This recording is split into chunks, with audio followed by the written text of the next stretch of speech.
Hello, friends. Welcome to my channel, My Inspiring Thoughts by Upadriti.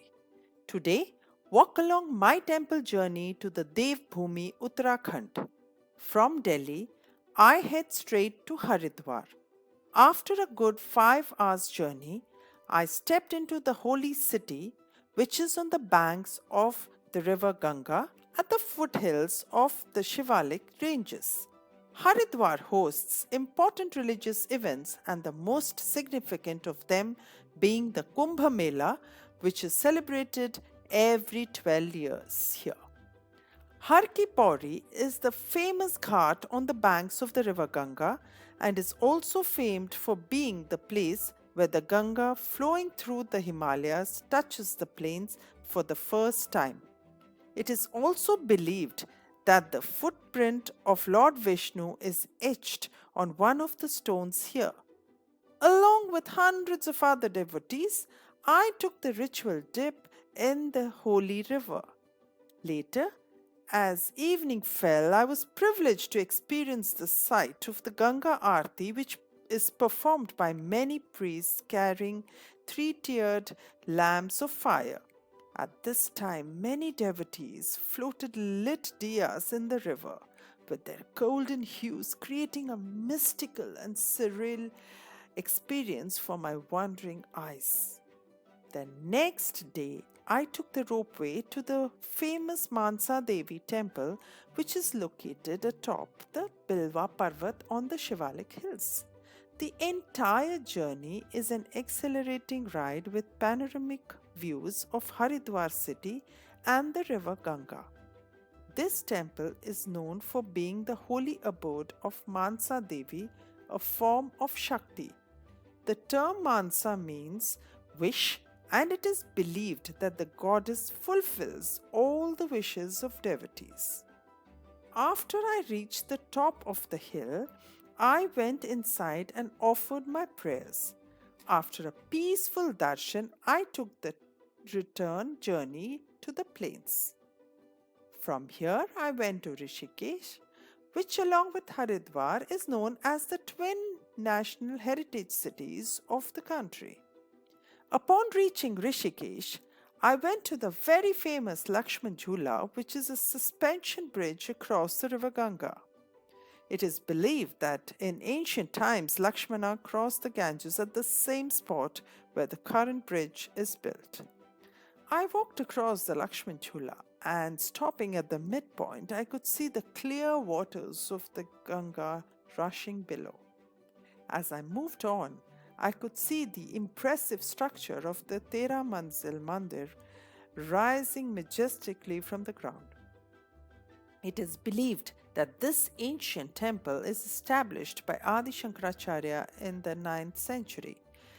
Tera Manzil Mandir is a 13-floor structure, contains many small temples and small shops in the complex. From the top floor of the temple, the panoramic view over the mountains of Rishikesh and the Ganga River was a delight to see. From here, I went to the most popular and ancient Shiva temple, the Nilkant Mahadev Mandir, which is about 2.5 kilometers away. The temple complex is surrounded by dense forests. The shikhara of the temple is adorned with sculptures of various devas and asuras depicting the Samudra Manthan. As per local custom, I offered the pious Ganga water to the presiding deity Nilkant Mahadev, who is present in the form of a Shivalinga.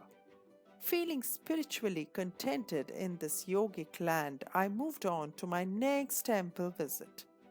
In Uttarakhand are located the 4 most sacred destinations for pilgrimage, the Uttarakhand Char Dham. This Char Dham Yatra follows the clockwise direction, starting with Yamunotri, then Gangotri, Kedarnath, and finally ending the journey at Badrinath. The holy river Ganga flows through the 4 dhams, making each dham even more sacred. Endowed with alluring scenic charms and several magnificent temples, each dham is simply a treat to the eyes. Yamunotri is the source of the Yamuna River, and Gangotri is the seat of goddess Ganga and is the source of the river Ganges. Both are located in the Uttarkashi district in Uttarakhand. Much as I wanted to do the complete Uttarakhand Char Dham Yatra, I had to skip Yamunotri and Gangotri and went straight to Kedarnath. Situated about 212 kilometers from Rishikesh, Gaurikund is the base camp for the trek to Kedarnath Temple. A popular local belief is that Gaurikund is the place where goddess Parvati, also known as Gauri, carried out various penances to win over Lord Shiva's affections. I started the 16-kilometer trek to Kedarnath Temple from Gaurikund at dawn. I took it easy and covered the distance in about 7 hours. The entire route has a pristine beauty and the surrounding views are very scenic. On reaching the temple, I felt an enormous sense of calm serenity. As per legend, the Pandava brothers came to Kedarnath to meet Lord Shiva because they wanted to seek forgiveness for killing their kin during the Mahabharata war. After seeking forgiveness, the Pandavas then built the temple of Kedarnath. This temple is also one of the 12 Jyotirlingas. As I entered the Sanctum Sanctorum, I could feel a divine connect. The presiding deity of this temple is Kedarnath in the form of a lingam of irregular shape with a pedestal 3.6 meters in circumference and height. I offered my prayers here. Then I went behind the temple to the Samadhi Mandir of Adi Shankaracharya, where it is believed that he attained Mahasamadhi. After the soul-satisfying darshan, I started the steep descent for the return journey. The next destination on my journey was the Badrinard Temple located along the banks of the Alaknanda River. The Nar and Narayan Parbat form a majestic backdrop to the temple. Just below the temple is the Tapt Kund, a group of hot sulfur springs which are considered to be medicinal. According to a popular legend, Lord Vishnu had meditated at this place. During his penance, the Lord was unaware of the cold weather. Goddess Lakshmi then took the form of the Badri tree and protected him. Pleased by her devotion, Lord Vishnu named the place Badrika Ashram, and thus the temple got its name. As I reached the temple, I could see the brightly colored exterior facade of the temple. A broad stairway leads up to the main entrance, which is a tall arched gateway. The interior of the temple has 3 structures: the Darshan Mandap, Sabha Mandap, and the main sanctum, the Garbhagriha.